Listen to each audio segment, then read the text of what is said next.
জি 24 ঘন্টা স্পেশাল 24 নিয়ে আমি সব্যসাচী আপনাদের সঙ্গে। চীনের লাসা নিংচি রেলপথ 404 কিলোমিটার দীর্ঘ, যার প্রায় 216 কিলোমিটারই সুড়ঙ্গের ভেতর দিয়ে। ভাবুন, অর্ধেকটাই সুড়ঙ্গের ভেতর দিয়ে। এছাড়াও রয়েছে 120টা সেতু। অরুণাচলের প্রায় ঘাড়ে এসে পড়েছে এই প্রকল্প। এই রেলপথ ইয়ারলুং সাংপোর পাশ দিয়ে তিব্বতের দুর্গম পাহাড় কেটে এগিয়েছে। সমস্যা হলো, এই অঞ্চলের অনেক জায়গাতেই মাটি আর পাথর ভিতরে রয়েছে পার্মাফ্রস্ট। পার্মাফ্রস্ট কি সেটা স্পেশাল 24 তো জানাবো। আর প্রকাণ্ড এই প্রকল্পে পাহাড় কিভাবে তোলপাড় হলো, তার সঙ্গে হয়তো পার্মাফ্রস্টও গলছে। আর যদি বিপদ হয়, অরুণাচল রেহাই পাবে না, জানাবো। চীনের নানান প্রজেক্ট হিমালয়ের শরীর নষ্ট করে কতটা, আমরা কতটা বিপদের মধ্যে, সমস্তটাই জানাবো আজ স্পেশাল 24-এ।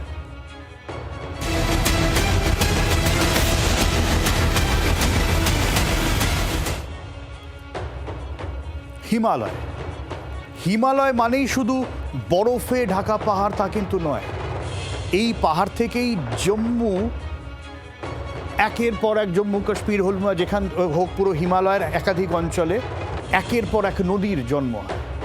কোটি কোটি মানুষের জীবন যার সঙ্গে জড়িয়ে, নির্ভরশীল ভারত সমেত একাধিক দেশ। আর সেই হিমালয় এখন একের পর এক বড় প্রকল্প করছে চীন। পাহাড় কেটে রাস্তা, সুড়ঙ্গ, রেল লাইন তৈরি হচ্ছে, বিশাল জলবিদ্যুৎ প্রকল্প। আর তার মধ্যে সবচেয়ে বড় প্রকল্পটা সেই নদীর ওপর যে নদী ভারতে ঢুকে হয়ে যায় ব্রহ্মপুত্র। আর এখানেই প্রশ্ন উঠছে, হিমালয় চীনের এই বিপুল নির্মাণ কতটা বিপদ ডেকে আনতে পারে ভারতের? আর বিপদ কি শুধু একা ভারতেরই? তা কিন্তু নয়।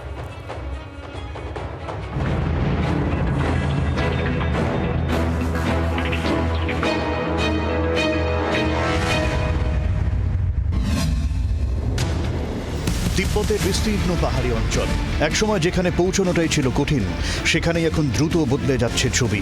নতুন রাস্তা তৈরি হচ্ছে, পাহাড়ের ভেতর দিয়ে সুড়ঙ্গ তৈরি হচ্ছে, রেল লাইন পৌঁছে যাচ্ছে ভারতের সীমান্তের কাছাকাছি, তৈরি হচ্ছে বিমান ঘাঁটি, বিদ্যুৎ কেন্দ্র, জলবিদ্যুৎ প্রকল্প। চীনের দাবি এগুলো তিব্বতের উন্নয়ন এবং যোগাযোগ বাড়ানোর জন্য। কিন্তু ভারতের চোখে এই পরিকাঠামোর আর একটা দিকও আছে, কারণ সীমান্তের কাছে উন্নত যোগাযোগ ব্যবস্থা থাকলে প্রয়োজনে সেনা ও রসদ দ্রুত সরানোও সহজ হয়। তিব্বতের লাসা থেকে অরুণাচলের কাছাকাছি নিয়াংচি পর্যন্ত রেল যোগাযোগ তৈরি করেছে চীন। দুর্গম পাহাড়ের ভিতর দিয়ে গিয়েছে রেল লাইন, তৈরি হয়েছে বহু সেতু, সুড়ঙ্গ, একই সঙ্গে সীমান্তের দিকে গিয়েছে সড়ক যোগাযোগ। অর্থাৎ যে দুর্গম ভূখণ্ড একসময় চীনের জন্যই ছিল বড় চ্যালেঞ্জ, সেই ভূখণ্ডের সঙ্গে এখন যোগাযোগ ব্যবস্থা শক্ত করছে বেজিং। এখানেই চীনের সবচেয়ে বড় জলবিদ্যুৎ প্রকল্পের কথা আলাদা করে বলতেই হবে। তিব্বতের ইয়ারলুং সাংপো নদীর ওপর তৈরি হচ্ছে বিশাল জলবিদ্যুৎ প্রকল্প। এই নদী অরুণাচলে ঢুকে সিয়াং, তারপর অসমে ব্রহ্মপুত্র। প্রকল্প শেষ হলে বিদ্যুৎ উৎপাদন ক্ষমতা 60 গিগাওয়াটেরও বেশি হবে। অর্থাৎ ভারতের সীমান্তের ওপারে এমন এক প্রকল্প তৈরি হচ্ছে যার সঙ্গে সরাসরি জড়িয়ে রয়েছে ভারতের অন্যতম গুরুত্বপূর্ণ নদী। শুধু ব্রহ্মপুত্র নয়, নেপালের দিকেও চীন বাড়াচ্ছে রাস্তা, সীমান্ত যোগাযোগ। তিব্বত থেকে নেপাল পর্যন্ত যোগাযোগ আরও শক্তি করার প্ল্যানিং। ফলে হিমালয়ের একাধিক জায়গায় একই সঙ্গে বাড়ছে চীনের পরিকাঠামো। লাসা থেকে অরুণাচল সীমান্তের দিকে এগিয়ে গিয়েছে লাসা নিংচি রেলপথ। প্রায় 435 কিলোমিটার দীর্ঘ এই বৈদ্যুতিক রেলপথ 2021-এ চালু হয়। নিংচি অরুণাচল সীমান্তের খুব কাছের একটা গুরুত্বপূর্ণ শহর। ইয়ান থেকে নিংচি পর্যন্ত সিচুয়ান তিব্বত রেলপথের অংশের কাজ এখনও চলছে। অর্থাৎ তিব্বতের পূর্ব দিকে আরও দ্রুত রেল যোগাযোগ তৈরির চেষ্টা চলছে। নিংচি থেকে মেডক পর্যন্ত রাস্তা, সুড়ঙ্গ পথ। শুধু অরুণাচল নয়, লাদাখের দিকেও চীনের গুরুত্বপূর্ণ রাস্তা রয়েছে, G219। এই রাস্তা তিব্বতকে শিনজিয়াং এর সঙ্গে যুক্ত করেছে এবং আকসাই চীনের মধ্যে দিয়ে গেছে। আর হিমালয়ের দক্ষিণ ঢালে চীনের আরেকটা বড় টার্গেট নেপাল। তিব্বতের জিলং বা কেরুং থেকে কাঠমান্ডু পর্যন্ত রেলপথের প্ল্যান রয়েছে। এই রেল লাইন নেপালের রাসুয়া জেলা দিয়ে নামবে। এই সমস্ত প্রকল্প হিমালয়ের আনাচে কানাচে বিপদ তৈরি করছে। কিরকম? মেডক মেগা জলবিদ্যুৎ প্রকল্প অরুণাচলের সিয়াং উপত্যকা, অসমের ব্রহ্মপুত্র অববাহিকার জন্য বিপদ। তিব্বতে একের পর এক জলবিদ্যুৎ প্রকল্প অরুণাচল এবং অসমের নদী ব্যবস্থাকে ঝুঁকিতে ফেলছে। নিংচি মেডক রাস্তা সুড়ঙ্গ অরুণাচল সীমান্তের কাছে বিস্তীর্ণ পাহাড়ে ঝুঁকি বেড়েছে। শুধু ভারত তো নয়, চীনের এই সব প্রকল্পে বাংলাদেশের ব্রহ্মপুত্র এবং যমুনা তীরবর্তী অঞ্চলও বিপদে পড়বে। নেপালে তিব্বত সীমান্তের হিমবাহ এবং নদী ও সংলগ্ন এলাকায় ঝুঁকি বাড়ছে। ভুটানে হিমালয়ের নদী ও একাধিক হিমবাহেতে ঝুঁকি চরমে পৌঁছবে। পাকিস্তানের সিন্ধু অববাহিকা কিংবা মায়ানমারের ইরাবতী বা সালউইন অববাহিকাতেও প্রভাব পড়তে পারে। তিব্বতের জল আর হিমালয়ের পাহাড়কে যদি চীন বদলে দেয়, তাহলে একাধিক দেশের পরিবেশের হিসেবটাই বদলে যাবে। হিমালয়ের বিপদের অন্যতম নাম চীন। ব্যুরো রিপোর্ট, জি24 ঘন্টা। ব্রহ্মপুত্র, তিব্বতে নাম ইয়ারলুং সাংপো। অরুণাচলে ঢুকলে হয় সিয়াং, আর অসমে এসে ব্রহ্মপুত্র। আর এই নদীর ওপরেই বিশ্বের বৃহত্তম জলবিদ্যুৎ প্রকল্প তৈরি করছে চীন। 60,000 মেগাওয়াটের বেশি বিদ্যুৎ উৎপাদনের লক্ষ্যে তৈরি হচ্ছে মেডক বাঁধ। মেগাওয়াট ভুল বললাম, গিগাওয়াট। লক্ষ্য 2033 সালের মধ্যে প্রকল্প চালু করা। কিন্তু যে জায়গায় এই বাঁধ তৈরি হচ্ছে সেখানেই রয়েছে সক্রিয় ফল্ট লাইন, চ্যুতি রেখা। চীনের নিজস্ব ভূতাত্ত্বিক গবেষকরাই সতর্ক করেছেন যে এই ফল্ট লাইন বা চ্যুতির নাড়াচাড়া ভূমিকম্প হতে পারে, বড় বিপদ হতে পারে। বাঁধ, রাস্তা, সেতু, সুড়ঙ্গ, জলাধার, এলাকার একটা স্থিতিশীলতা থাকে, সেটাকে নষ্ট করতে পারে। তাতেও চীন থামছে না। ব্রহ্মপুত্রের ওপর চীনের এই মহা প্রকল্প কতটা বিপজ্জনক?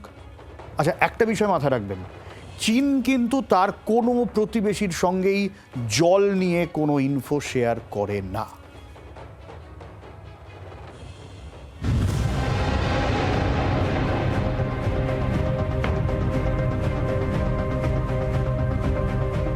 তিব্বতের মেডক কাউন্টি, এখানে ইয়ারলুং সাংপো নদীর সেই অংশ যেখানে নদী নামচা বারওয়া পর্বতের চারপাশে বিশাল বাঁক নিয়ে গভীর গিরিখাতের মধ্যে দিয়ে নেমে এসেছে। ওই উচ্চতা দ্রুত পতন থেকেই তৈরি হয়েছে বিপুল জলবিদ্যুতের সম্ভাবনা। সেই জায়গাতেই চীন তৈরি করছে মেডক জলবিদ্যুৎ প্রকল্প। পরিকল্পনা অনুযায়ী এখানে পরপর 5টা জলবিদ্যুৎ কেন্দ্র তৈরি হবে। সব মিলিয়ে উৎপাদন ক্ষমতা 60,000 মেগাওয়াটের বেশি। খরচ হতে পারে প্রায় $16,700 কোটি। 2025 সালের জুলাইয়ে কাজ শেষ হয়েছে। লক্ষ্য 2033 সালে উৎপাদন শুরু করা। এই বাঁধে একটা বিপদের জায়গা রয়েছে। জুলাইয়ে চীনের সরকারি জিও রিসার্চারদের একটা থিওরি প্রকাশ্যে আসে। সেখানে বলা হয়েছে মেডক প্রকল্পের ঠিক নিচে রয়েছে সক্রিয় পেইজিং চ্যুতি। গবেষকদের মতে এই চ্যুতি প্লাইস্টোসিন যুগ থেকেই সক্রিয়। প্রাচীন হ্রদের পলির তথ্য বলছে প্রায় 9,500 বছর আগেও এই এলাকায় ভূত্বকের নড়াচড়া হয়েছিল। 2017 সালে তিব্বতের মিলিন এলাকায় 6.9 মাত্রার ভূমিকম্প হয়েছিল। এই অঞ্চল ভূকম্প প্রবণ। চীনের প্রকল্পে জমির স্থিতিশীলতা নষ্টের শঙ্কা। গবেষণায় আরও বলা হয়েছে জলাধারের আশেপাশে পাহাড়ি ভূখণ্ডের গঠন আলগা, পাথরের আটকে থাকার ক্ষমতা দুর্বল। দীর্ঘদিন জল জমে থাকলে, তার সঙ্গে ভূমিকম্প হলে বা অন্য কোনো অস্বাভাবিক কাঁপুনিতে ভূমিধস এবং পাহাড়ের ঢাল ধসে পড়ার আশঙ্কা তৈরি হতে পারে। অর্থাৎ বিপদ শুধু বাঁধ ভেঙে যাওয়ার নয়, বাঁধের চারপাশের পাহাড়, জলাধার এবং নির্মাণ কাজের পরিকাঠামো ঝুঁকিতে। ইয়ারলুং সাংপো নদী মেডকের পরেই অরুণাচল প্রদেশে ঢোকে। সেখানে তার নাম সিয়াং। তারপর অসমে এসে সেই নদী ব্রহ্মপুত্র।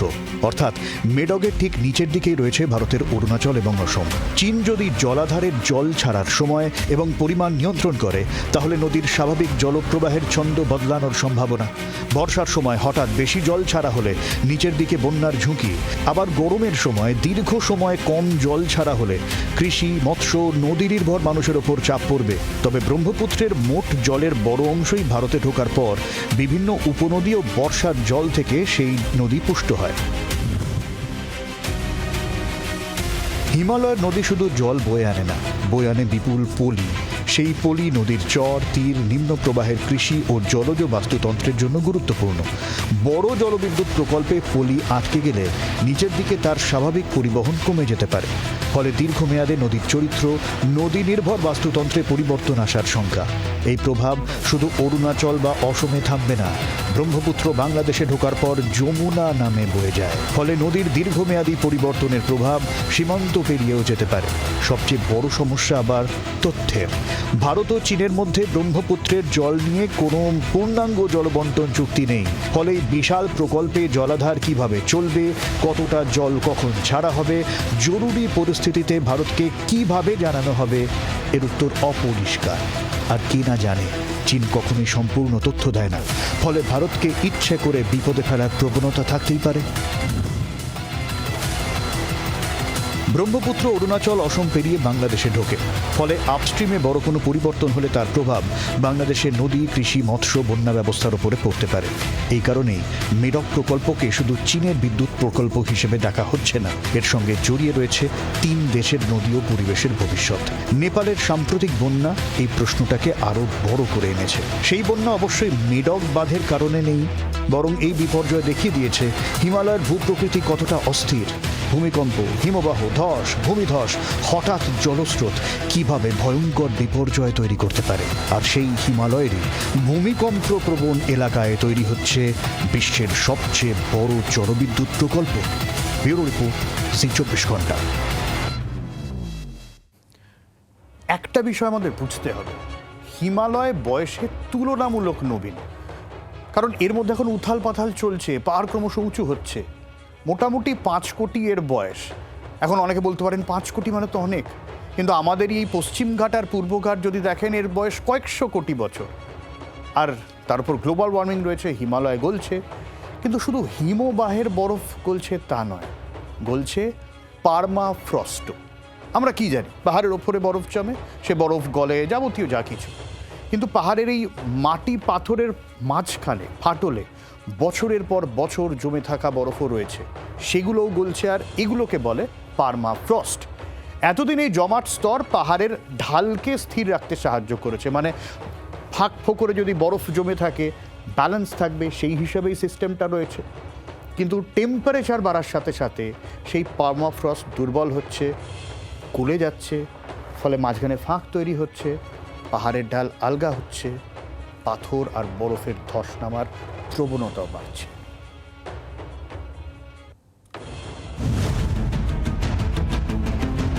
পার্মাফ্রস্ট মানে এমন মাটি বা পাথরের স্তর যা অন্তত 2 বছর ধরে 0 ডিগ্রি সেলসিয়াস বা তার নিচে জমাট অবস্থায় থাকে। হিমালয়ের সব জায়গায় পার্মাফ্রস্ট নেই। মূলত অত্যন্ত উঁচু, ঠান্ডা এবং নির্দিষ্ট ভূ প্রকৃতির এলাকায় এর অস্তিত্ব পাওয়া যায়। আমাদের লাদাখে প্রায় 4900 মিটারের উপর এলাকায় পার্মাফ্রস্ট থাকার শক্ত প্রমাণ পাওয়া গেছে। জম্মু কাশ্মীর ও লাদাখের বিস্তীর্ণ উচ্চভূমিতে পার্মাফ্রস্টের উপস্থিতি নিয়ে রিসার্চ হয়েছে। হিমাচল প্রদেশের লাহুল স্পিতিতেও পার্মাফ্রস্ট গলে মাটির নিচে বসে যাওয়ার ঘটনা নিয়ে রিসার্চ হয়েছে। উত্তরাখণ্ডের হিমালয়েও পার্মাফ্রস্ট সম্পর্কিত ঝুঁকি নিয়ে গবেষণা চলছে। সিকিমের হিমালয়েও পার্মাফ্রস্ট রয়েছে। গবেষণায় দেখা গিয়েছে সিকিমের 5000 মিটারের উপরের ভূ প্রকৃতিতে পার্মাফ্রস্ট থাকার অনুকূল পরিবেশ রয়েছে। একটা গবেষণায় সিকিমের একটা নির্দিষ্ট এলাকায় 60% বেশি অঞ্চলে পার্মাফ্রস্ট থাকার সম্ভাবনা পাওয়া গিয়েছে। অর্থাৎ উত্তর সিকিমের অত্যন্ত উঁচু পাহাড়গুলোতে এমন জমাট মাটি পাথরের স্তর রয়েছে যা উষ্ণতা বাড়লে ধীরে ধীরে দুর্বল হতে পারে। আর সেখানেই লুকিয়ে রয়েছে বিপদের আসল জায়গা। পার্মাফ্রস্টের মধ্যে মাটি এবং পাথরের ফাঁকে বরফ থাকে। সেই বরফ গলে গেলে মাটি পাথরের গঠন বদলে যেতে পারে, ঢালের স্থিতিশীলতা কমে যেতে পারে।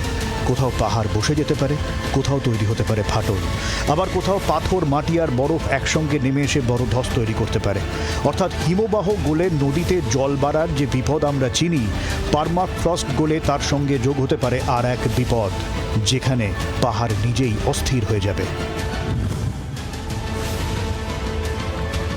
2023 সালের অক্টোবর উত্তর সিকিমের সাউথ লোনাক হ্রদ ভেঙে ভয়াবহ বন্যা নেমে এসেছিল তিস্তা নদীতে।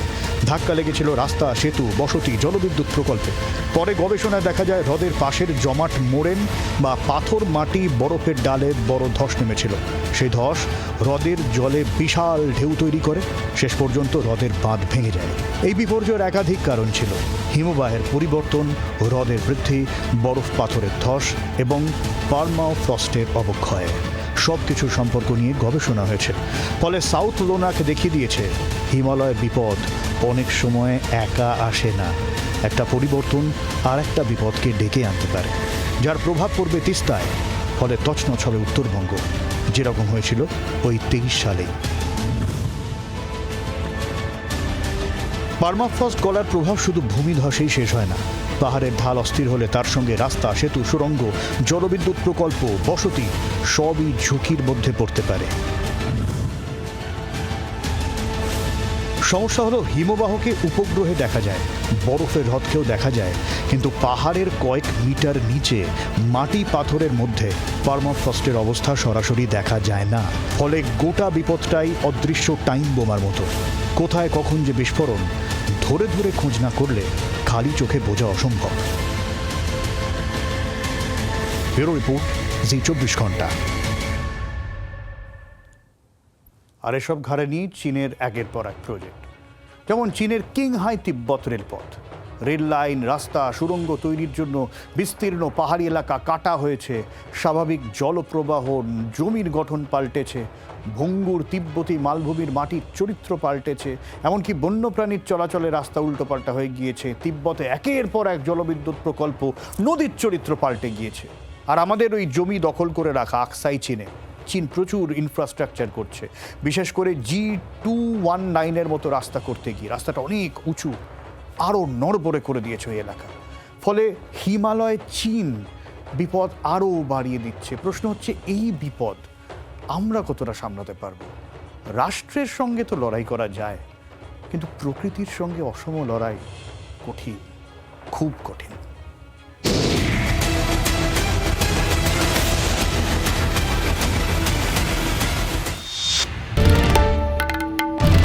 বাংলার আওয়াজ, বাঙালির আবেগ, জি 24 ঘন্টা।